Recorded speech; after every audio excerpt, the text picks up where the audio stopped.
वेदांत वेदं विभुम् रामाख्यां जगदीश्वरं सुरगुरुं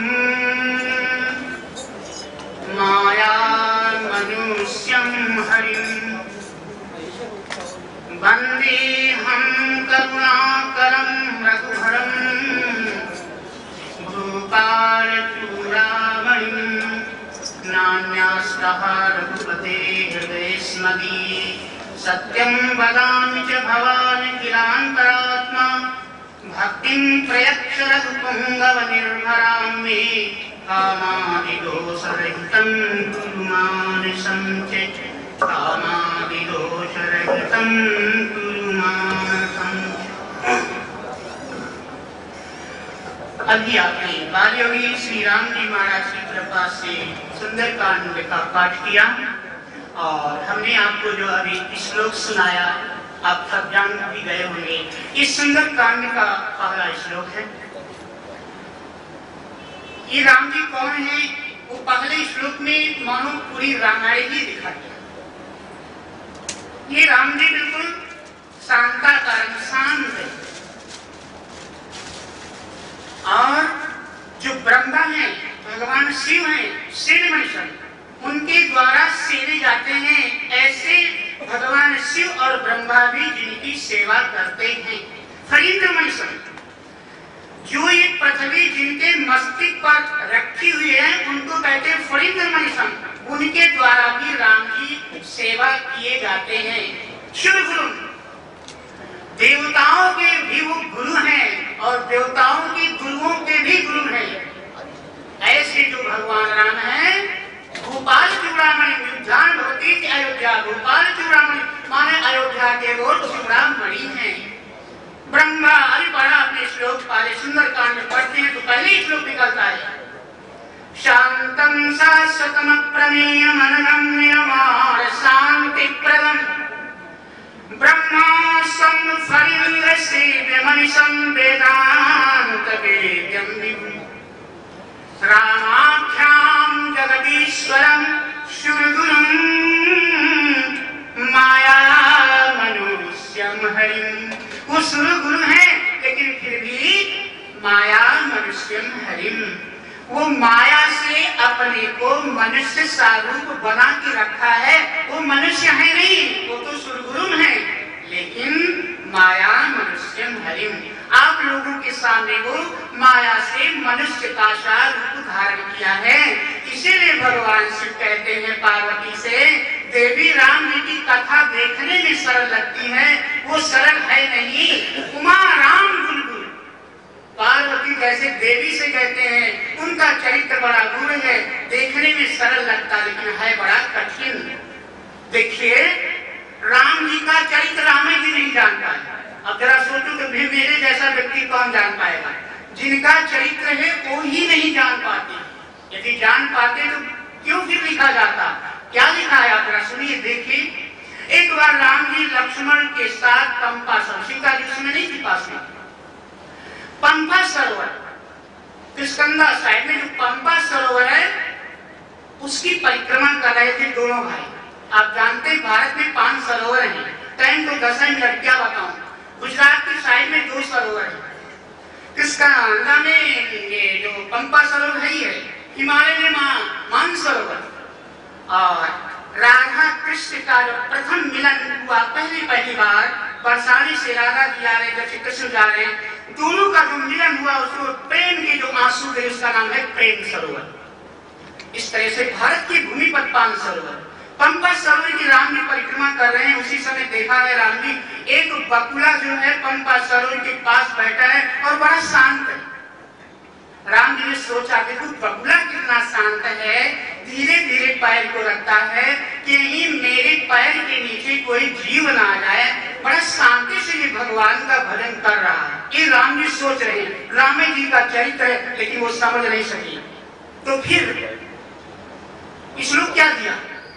बोले पश्य लक्ष्मण पंपायां,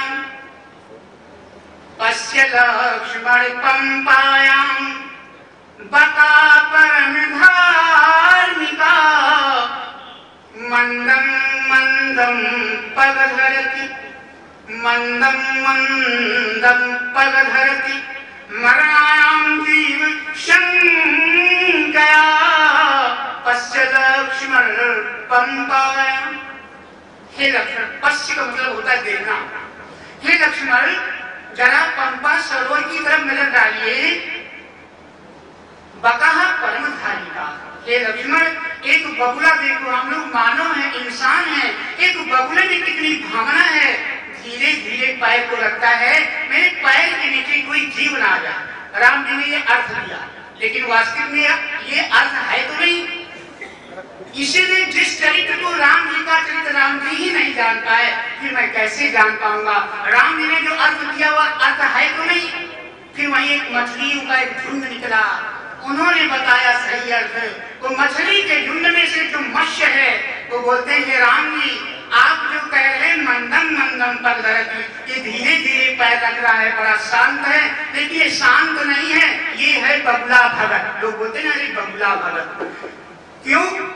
मैंने जो अर्थ किया गलत है? बोले मैं गलत तो नहीं कह सकता हूँ, लेकिन आपको पता नहीं, यही ने मेरे परिवार को चौपट कर दिया है, सब खा गया है, ये बगुला गलत है। मछलियों के जितनी छोटी छोटी मछली है वो सब खा जाता है, इसलिए ये बगुला गलत कहा जाता है। आपने जो राम जी अर्थ किया वो अर्थ इसमें लागू नहीं होता है। पश्य लक्ष्मण, ये तो भजन नहीं करता है, ये तो जीवों का आहार करता है। मंदम मंदम तो आपने कहा चल रहा, ये मंदम मंदम इसलिए चल रहा है कोई आने के साथ हमें जान न पाए, इसलिए मंदम मंदम। पश्य लक्ष्मण पंपाया बकाह परमधारिका मंदम मंदम पगधरति मरणायां जीव शंकया। मैंने अभी बताया लक्ष्मण राम जी नहीं जाने राम जी का चरित्र, तो हम कैसे जान पाए। राम जी के छोटे भाई, देखिए आप रोज रामायण पढ़िए, राम जी के छोटे भाई कितने दिन राम जी के साथ रहे, वैसे तो बचपन से रहे, लेकिन जंगल में 14 वर्ष रहे। लेकिन जो लक्ष्मण राम जी को 14 वर्ष में नहीं जान पाए, तो फिर मैं कैसे जान पाऊंगा। इसलिए बाबा को लिखना पड़ता है अध्यात्म में कि लक्ष्मण आरण्य में, लक्ष्मण मरण न जाना, मैं जो कछ चरित रचा भगवाया। 14 वर्ष लक्ष्मण राम जी के साथ रहे, लेकिन जो राम जी ने चरित्र को रचा है उसको लक्ष्मण नहीं जान पाए। वो कौन सा चरित्र रचा जिसको लक्ष्मण नहीं जान पाए? क्योंकि 14 वर्ष साथ में रहे, साथ में तो रहते हैं, लेकिन कभी कभी फूल लेने के लिए तो अलग होना पड़ता। कंदमूल फूल फल लेने के लिए जाते हैं, गुलाब को लेके, फिर वो अलग हो जाते हैं। सीता जी राम जी एक जगह में, लक्ष्मण कंदमूल फल लेने जाते हैं। उस समय कुछ राम जी सीता जी आपस में जो बात करते हैं उसको लक्ष्मण नहीं जाने। आपस में जो बात किया वो क्या किया? एक दिन राम जी सीता जी से बोलते हैं राक्षस बहुत बढ़ गए और मुझे उनको मारना है, इसलिए मैं कुछ लीला करना चाहता हूँ। वास्तव में राम कभी रोते नहीं, वो परमात्मा अनुकूल है, भगवान कभी रोता नहीं है, लेकिन लीला करने में वो रोते दिखाई देते हैं। इसलिए राम जी बोलते हैं हे देवी, इस समय लक्ष्मण नहीं है, इसलिए मैं कुछ लीला करना चाहता हूँ, इसलिए आप मेरी इस लीला में मदद करना। कुछ दिन के लिए आप अग्नि में प्रवेश कर दो। सीता जी से राम जी चर्चा करते आपस में, मैं कछु करब ललित नर लीला। लक्ष्मण गए बनहि जब, कब बातें किया? बोले लक्ष्मण गए बनहि जब, लेन मूल फल कंद बिहसि कृपानिधि। बिहसि कृपानिधि बोले लक्ष्मण गए बनहि जब, लेन मूल फल कंद जन सुतासन बोले बिहसि कृपा सुख गंध। हे देवी, मैं कछु करब ललित नर लीला, इसलिए तुम पावक महु करहु निवासा, जब लगी करहु निशाचर नासा। तब तक आप अग्नि में वास करो जब तक मैं राक्षसों को मार न पाऊं। जब मार लूंगा फिर मैं आपको ले लूंगा। इसलिए ये जो गुप्त बातें कुछ राम जी की ऐसी हैं जो लक्ष्मण भी नहीं जाने। यदि लक्ष्मण जान जाते तो कहते थे क्यों नाटक कर रहे हो, सीता जी अग्नि में झूठे को रो रहे हो। इसलिए लक्ष्मण हुई है हमारा मन जाना, जो कछ चरित रचा भगवाना। यही वाणी को विश्राम बुलवाए कृष्ण भगवान की जय।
Hare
Bye.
सर्वसुखसारं तत्त्वविचारं ब्रह्मपरम् अतिपरं ललितत्रिभङ्गं बहुवितरङ्गं रसिकवरं गोकुलपरिवारं मदनाकारं कुञ्जविहारं गूढतरं वल्लभव्रजचन्द्रं सुभगसुचन्द्रं कृतयानन्दं भ्रान्तिहरं भजनन्दकुमारं सर्वसुखसारं तत्त्वविचारं ब्रह्मपरं वन्दितयुगचरणं पावनकरणं जगदुदधरणं विमलधरणं